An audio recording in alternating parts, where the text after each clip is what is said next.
Nelson Mandela's birthday is not until the 18th of July, but with everyone claiming victory in KwaZulu Natal's local elections, any reason is a good one to have a party. This time it's the local veterans hosting a dinner to honour their president.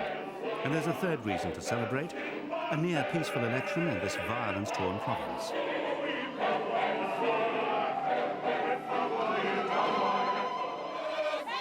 Everyone had been fearing the worst. Bloodshed has become routine in the region. In May, snipers fired at Zulu traditionalists marching in the regional capital, Durban. Mayhem ensued.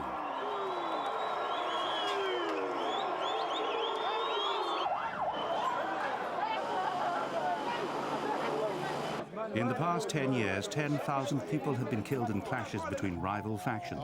Whole towns have been no-go areas for electioneering. In October, a village in southern Natal was burnt to the ground and 11 people murdered. In the first quarter of this year alone, 9 candidates had been killed. This year's elections have been the third attempt to have the province's first non-racial poll. The last, scheduled for November, was called off when yet more violence erupted.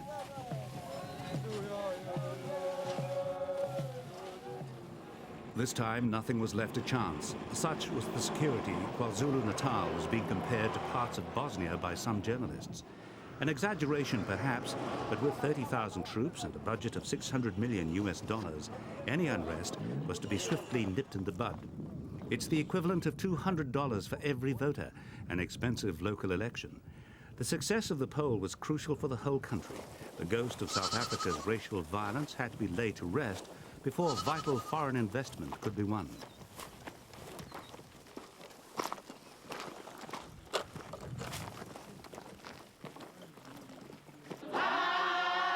The focus for the campaign had to be Inkatha Freedom Party leader Mangosuthu Buthelezi, seen here touring a children's hospital.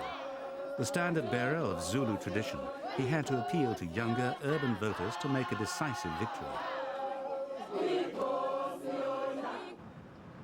The riskiest time for the election, the actual campaigning, was something of a muted affair. With an agreement among all candidates not to use inflammatory language in their speeches and any door-to-door canvassing out of the question, putting up posters and tearing down the oppositions was about as confrontational as the campaigns got. And everywhere, keeping a watchful eye, the police.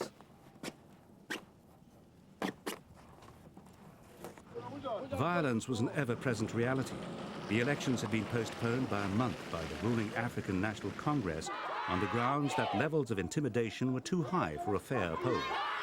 Accusations flew that this was a stalling tactic.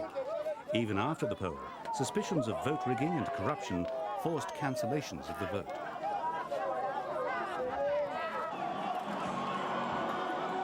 As ANC leader, Nelson Mandela was an active campaigner in Natal. But as president, he also needed to be a unifying force. He offered a demonstration of consensus, multiracial politics with a stern message. Whites, coloreds, Indians are not slaughtering one another as we Africans are doing in this province. There is peace amongst them. They behave like decent human beings.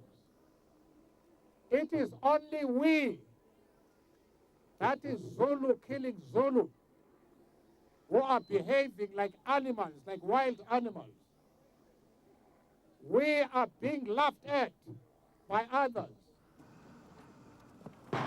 Heavily publicized raids like these sent another clear signal. If you were still bent on behaving like a wild animal, you would be found out. In the event, only one large cache of weapons was found. Not an impressive achievement, perhaps, in a part of the world that is armed to the teeth, but it was the message that counted. Violence would not be tolerated.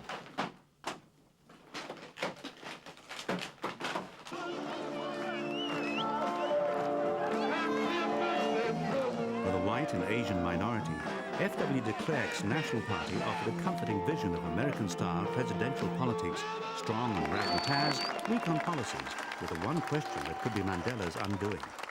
Where are the fridges and the washing machines?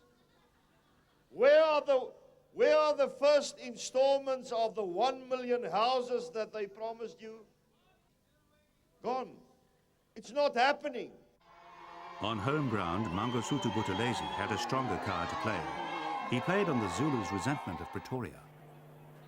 The ANC are determined to destroy the powers of provinces to rule themselves. They say that they need a big government to rebuild the country. But as one wise leader once put it, if the government is big enough to give you everything that you want, it is also big enough to take everything that you have. Buthelezi was once the deadly enemy of the ANC, allegedly once even a target for assassination. In the new politics of South Africa, old enmities have had to be cut loose. Results came out gradually, and first it seemed the ANC had won a convincing overall victory with strong showings in the big cities of Pietermaritzburg and Durban.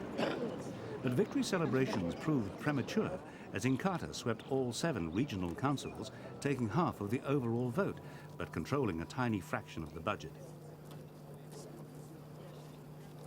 It couldn't have been a better result. On both sides, honor was served. A disastrous result for the IFP would have fueled suspicion of democratic politics among the Zulu old guard and sparked more violence.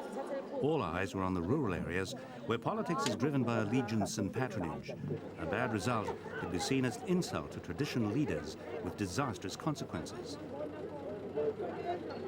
Deference to elders is very important.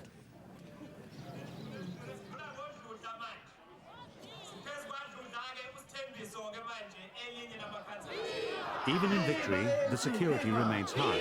But for now, at least, a turning point has been reached. For the President, the message is clear. I sincerely hope that we can now, once and for all, bury the myth that South Africans of Zulu extractions are under the spell of an ethnic party. We are one South African nation. It's a message as much for the world's investors as the voters of Natal. Only time will tell how those investors respond.